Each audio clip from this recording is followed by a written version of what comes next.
Okay, so let's talk about Aries. Aries is cardinal fire, Mars rules. You know, there's so many different things that I think of when it comes to the light side of Aries. We're going to be talking about light and shadow today. I think about the enthusiasm of Aries and the energy. That like little spark sort of reminds me of the time period of spring, the time period that Aries represents, when we have those new pieces of life kind of coming up from the ground and everything getting started in the spring. And I think that that's a wonderful thing about Aries too, you know, that it's not, Aries isn't afraid to get things started. A lot of people are afraid to start things. Aries really isn't afraid to start things. You know, there's a power and a determination, I think, to the archetype that is connected to that willingness to start, and the energy and the enthusiasm. Independence comes to mind as well with Aries. That signature of sort of doing things their own way, being bold, being courageous. Even the image of the ram going after what they want fits in with this, I think. What do you think? Yeah, I mean, I was about to bring up the ram. That is the symbol for Aries, and it encapsulates or embodies a lot of what you just said about Aries. The spark, not afraid to move forward, to start things. It is the quintessential sparky energy. It's cardinal fire in the wheel of the zodiac, and I feel like Aries does dive right into things and is unafraid. There's a fearlessness to Aries that I really admire. Aries really encapsulates the pureness of moving forward, not almost with blinders on sometimes, and diving right into what they want. It's a very ardent energy. It also does, I don't think Aries really plays games very often, which is something I have a lot of Aries in my life, and I really appreciate their directness and the fact that you're not going to get into a passive aggressive kind of loop with an Aries. They're just going to be aggressive generally. They're going and they just don't play games in my experience. So I really appreciate that about the sign. They recover quickly too. I think Aries, when they get knocked down by something, they just get right back up and keep going. They recover quickly from arguments, from obstacles, unless there's some other chart energies going on. That's a really great part of the Aries energy. It's just the ability to just stay moving forward and not let things kind of put you in a rut for too long.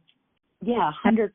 They're not afraid of a challenge either, just like they're not afraid of starting something. That Aries archetype is fearless and unafraid of a challenge. I feel like it can be sort of like motivated is a good word, but I also sort of want to say competitive. You know, there can certainly be a little bit of competitiveness to that energy too. That can be another aspect of what keeps them going. Certainly the leadership, wanting to lead to the point of not really always being great at following. We'll talk about shadow in a minute.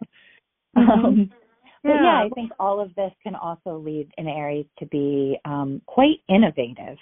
You know, Aries energy starts it differently, does it bold, fearless. Yeah, that optimism. I hadn't even thought of innovation, but that is a perfect word for Aries.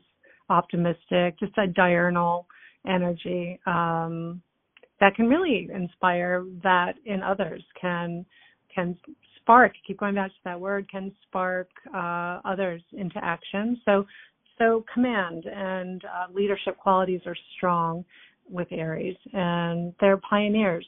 That's the quintessential pioneer of the zodiac as well. So a lot of great stuff going on with Aries. They're gems among us. Oh, they love to hear that. Why don't you start us off with the shadow, Corinne?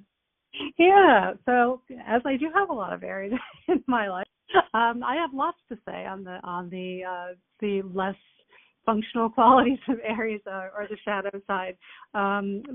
Because Aries is ruled by Mars, and Mars is the warrior.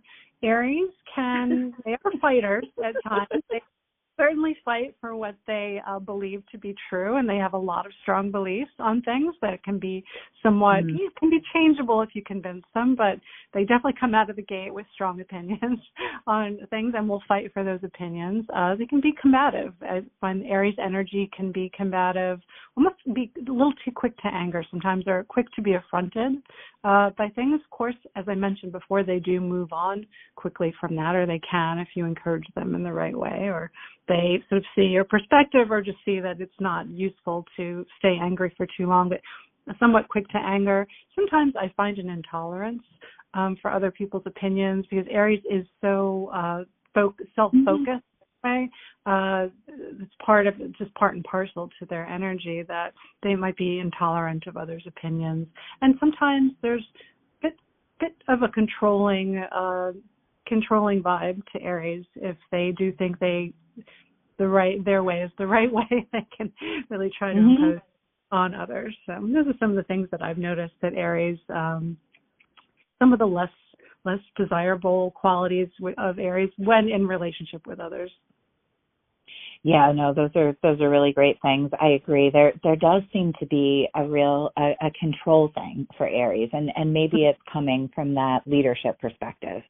I feel like a sign that has an impulse to lead, that can sort of go one way or the other. They can be a great leader, but just like any leader, if they're having if they're not in their leadership skills in a high-minded way, it can feel toxic. The lesser, energies of leadership can come out, like needing to be in control, being sort of irritable, easily excited, angry, intense.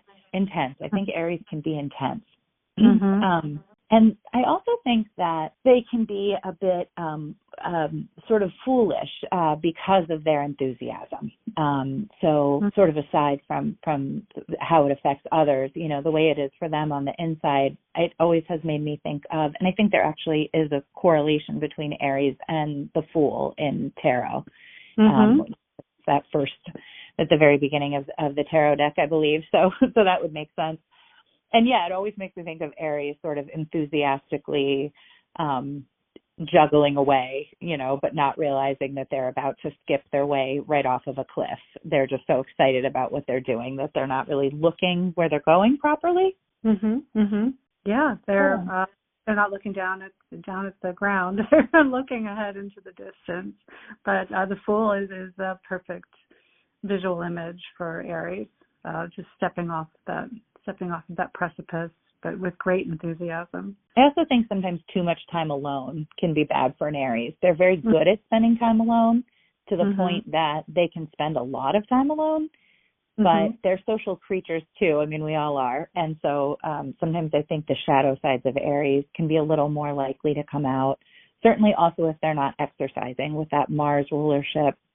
Getting some exercise. I kind of want to say getting some exercise alone, going for a run or a walk or something can be really helpful, but not sort of overdoing it with the independence thing. I think that can bring out maybe the more difficult leadership qualities in an Aries too. They can just get too in their own self. Yeah, that's a great point about the physical energy that needs an outlet, that there is a lot of physical vitality to Aries, and that if it isn't finding expression through exercise or combat or will get that energy out, it can build up and it said that depression can be internalized anger, or perhaps depression is internalized anger, and that if there is a lot of aggression and anger that isn't expressed in healthy ways, that it can sort of loop back and bite an Aries native,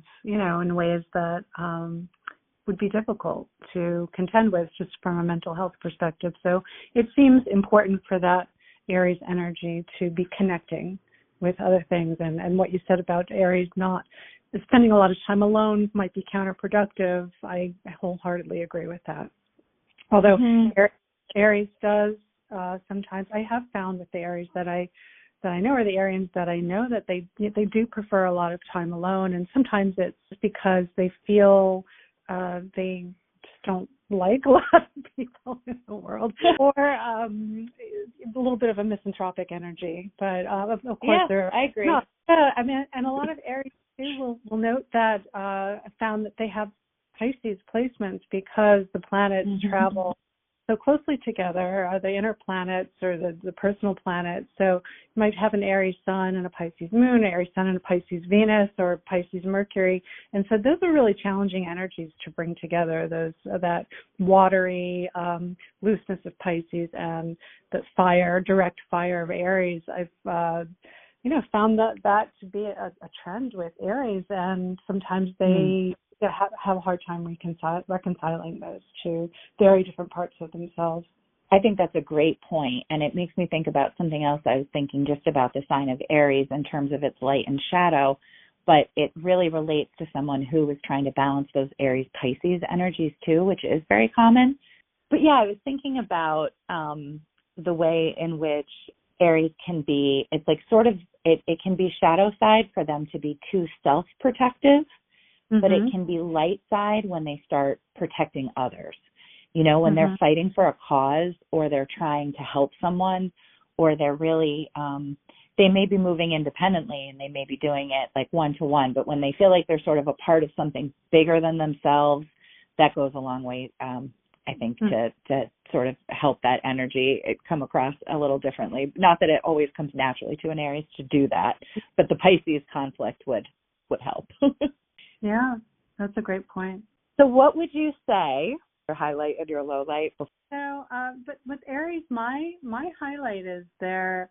I had two. So that's just such an innate command in a group situation that is easygoing. Not easygoing, but it's natural. It's inherent, and I think that's lovely about Aries is that they can take charge when they need to and do it almost effortlessly.